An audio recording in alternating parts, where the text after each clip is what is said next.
Welcome back to another episode of Boom or Bust, your home for NFL Draft Talk. I'm your host, Terry, and today we're talking about offensive tackles. Yes, the first group is done, round one evaluations, ready to get into it, but let me apologize up front. I've been doing a bad job for me and for you, the listener, with my promotion. For all you new listeners, I want to remind you there's a segment called Real Grade, in which I look at an NFL team's draft from 3 seasons ago, and we give it a grade because the philosophy is it takes 3 years to truly grade a draft class, not the night they are drafted. Today's team is going to be the Jacksonville Jaguars, so stick around at the end of the show where we go through the real grade and look at their draft class. But without further ado, we're going to get into the offensive tackles. So round one evaluations are done. Was able to evaluate 11 players, which is a pretty good number. Again, in the first round, a lot of the lower tier players don't have tape up. And man, this year, with a lot of things going on with different sites, tape is not as easy to come by. So, but it's still a pretty good number of players for round one. Usually it takes to round two to get all the lower tier, but I think I looked at guys that are pretty highly rated all the way down to lowly rated. So it's pretty good. But basically what I look for are offensive linemen. So as I talk about each group, I'll talk about the gradable traits. And offensive tackle and O-line in general is going to be pass blocking, run blocking. Pretty simple. And again, it's out of 5. So, 1 being the lowest, 5 being the highest. And even though it's only 2 gradable traits, there's a lot that goes into each trait, a lot of different technique and skills that you look at as far as what they're able to do. I mean, pass blocking, there's a number of things. For the most part, though, it is their pass set and their ability to get into their pass set. You want to be able to see what type of foot quickness a player has, their ability to handle speed on the edge. And a lot of that does go to their technique and their ability to kick slide and, gain depth in their kick slide. So a lot of college players, they shuffle pass set instead of kick slide, and they kind of play like basketball defense, and they're not quick enough to do that, so they have problems with a lot of quick players. But even if they are quick enough to do that, that's not the pro-style technique, and so you see that mess up their game a lot. But other than that, their ability to anchor, which is basically when you bull rush, what's your ability to stop the bull rush, anchor down, and slow it down. That's a lot of technique, and it's a lot of strength. And this really separates players. You see linemen that are getting bullied around in the NFL and in college, and that's typically because they have a really bad anchor. And so a player's ability to anchor in college tells you a lot about their prospects. And then in the run game, there's so many different things, to be honest with you. Their ability, what they're asked to do is a big part of it. Do they ask them to pull? Do they ask them to go out in a lot of screens? Can they get their hands in the right place and drive a lineman? We know guards and centers, that's typically what we look for, but tackles too. Can they move people off the ball, whether it's linemen or linebackers when you get to the second level? Do you move people or do you just get in the way? And then getting to the second level, how quick are they? Are they able to get to the linebackers? Are they able to go further and get to safeties? Different things of that. And then your ability to block in space. Once you get there, are you able to make that block, or are you just not balanced enough where you're always missing the block? So a lot of things go into the run blocking game as well. A lot of different techniques. The one thing I will say for the casual fan or anybody that's just looking, when you look at linemen, the number one telltale sign of a player that's going to struggle is a player that can't sustain blocks, meaning that they slip off blocks all the time. If you see a lineman always on the floor, that's a problem. That gives you a red flag that this guy has either issues with balance, they have issues with strength where they're always getting pushed off, or they they don't have the correct feet. And so either way, a lineman that's always on the ground is going to be a big red flag. But looking at some of the guys that impressed me, we're going to look at some of the guys that impressed me, some guys that got on my radar, and then some people that are now lower on my list. Number one, or 1 and 2, I will say impressed me was Mike McGlinchey from Notre Dame and Connor Williams from Texas. Excuse me. Depending on where you look, these are the two highly rated tackles out of the class, so shouldn't be too much of a shock. But sometimes guys are highly rated and they aren't that impressive on film as I think they should be. But these guys grade out, and some people have Connor Williams lower because of injuries and whatnot, but I think all being equal, McGlinchey and Connor are going to be your top 2. I know there's a top 50 on NFL.com or a big board, and Connor is actually ahead of McGlinchey. So either way, the thing that impresses me about McGlinchey and Williams to that extent is their ability to anchor and their ability to be stout. You can tell they have natural strength where they aren't not even moved around. They barely move. There's some guys that get moved around but can handle it. And then there's some guys that you just don't move.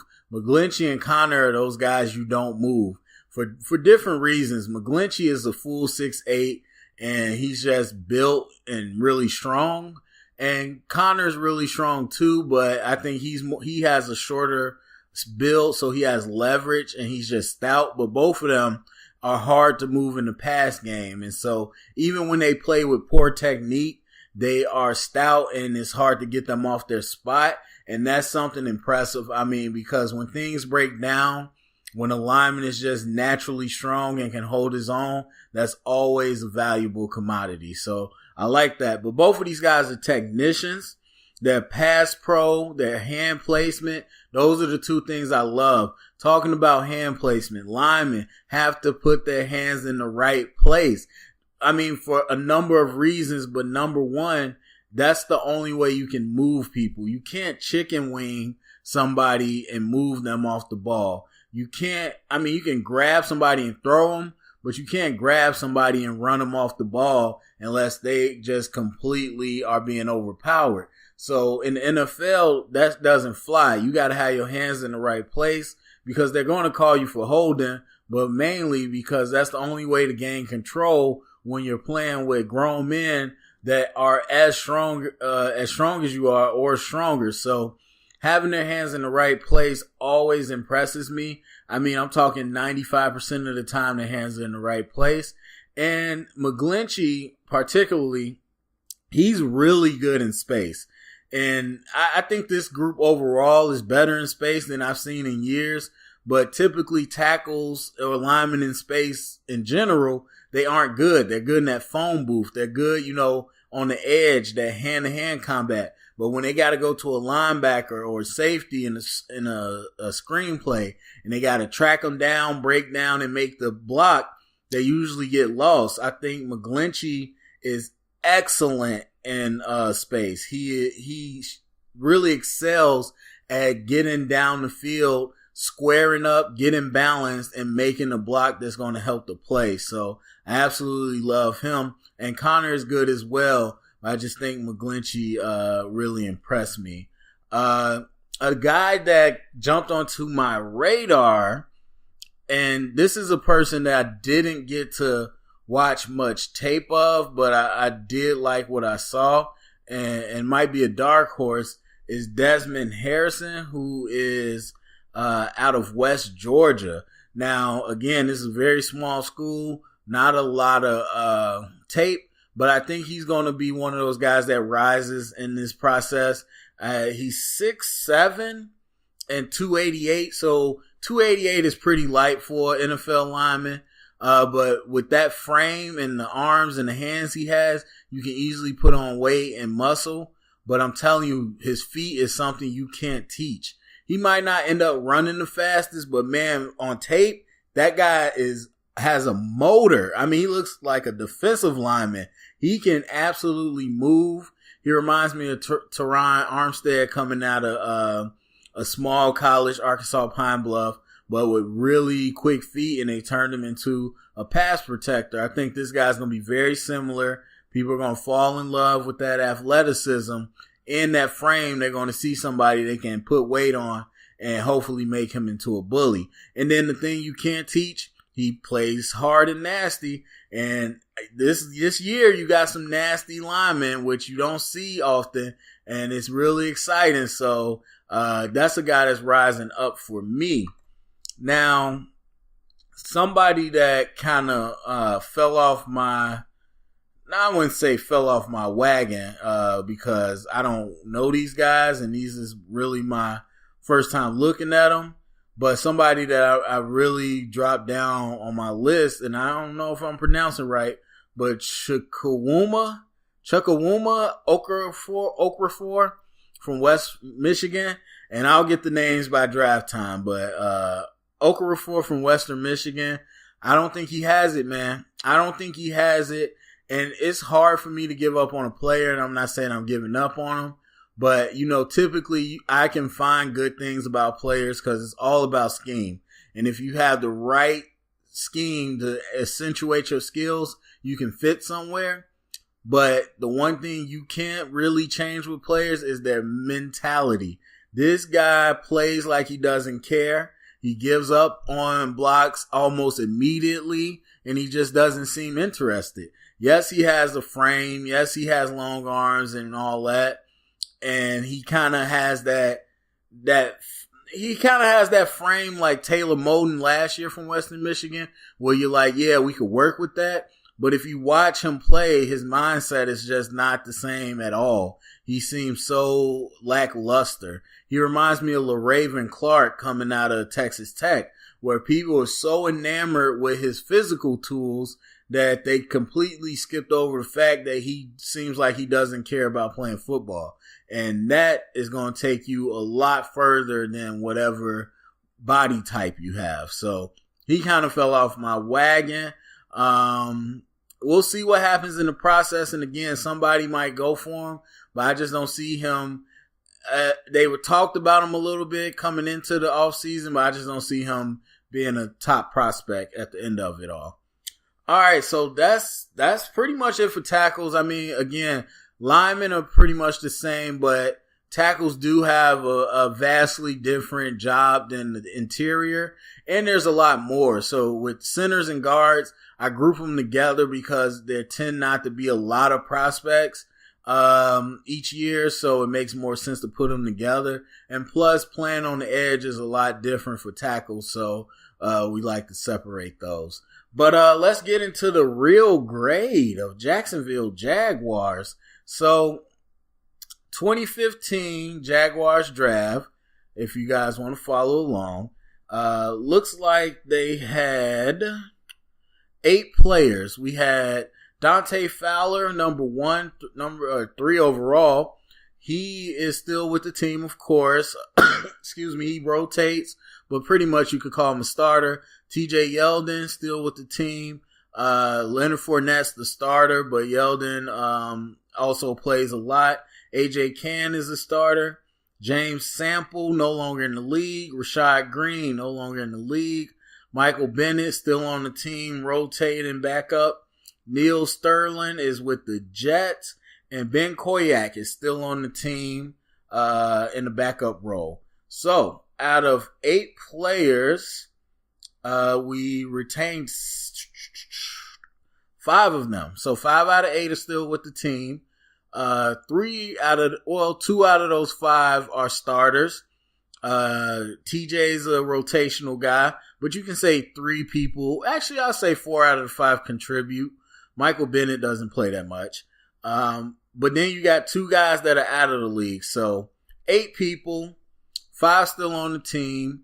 I'll give you 4 that contribute out of the 5, 2 out of the league, and 1 on another team. So those numbers definitely say one thing, but you also kind of want to look at what they were. James Sample out of the league, and as a 4th round pick, that hurts. Rashad Green as a 5th round pick isn't as bad. And I love him. A lot of you Florida State fans love him. He was Jameis Winston's favorite target. Sad to see him out of the league, especially when he had a pretty decent sized role his rookie year. So to see him out of the league definitely hurts. But 5th round picks is more that area where you can gamble. And then Neil Sterling is on the Jets, but he's a 7th round pick receiver. And you definitely drafted a lot of receivers, so that doesn't hurt too bad. So I would say overall, I mean, you still got Fowler who's racking up sacks. Koyak for a 7th round pick still putting in work. Your 3rd round pick is starting on the line. That's what you want. And Yeldon was the guy in Jacksonville into this year. So I say you hit with your first top 3. And then Koyak was a nice little icing on the top. I did not like Michael Bennett coming out, and I still don't think he's good, so he's kind of whatever. But overall, I would give this a B. Again, you want to have starters. That's what it's really about. And I'm not going to knock Yeldon because they brought in Leonard Fournette. Yeldon still is a good back, and he still is the 3rd down back. So to have 3 starters, I mean, shoot. Even if you wanted to count a 2 tight end set, Ben Koyak pretty much is a starter still. So, and he's made some plays. Definitely blocks a lot more than he catches, but yeah, I gotta give it a B. That's a pretty solid draft. So, alright, so that's it for this episode. Do me a favor, go to the comment section, let me know what you guys think. What do you think about the tackles? Which ones excite you? Which ones you want on your team? Thumbs up, subscribe, share it around to all your friends. Want to get the conversation started. And also to let you know, in the description, there'll be a link to my Google Drive where I will post my rankings and as they get updated. So you can go and actually look at the notes that I have on the players. So, all right, that's it for me. And thank you guys for listening.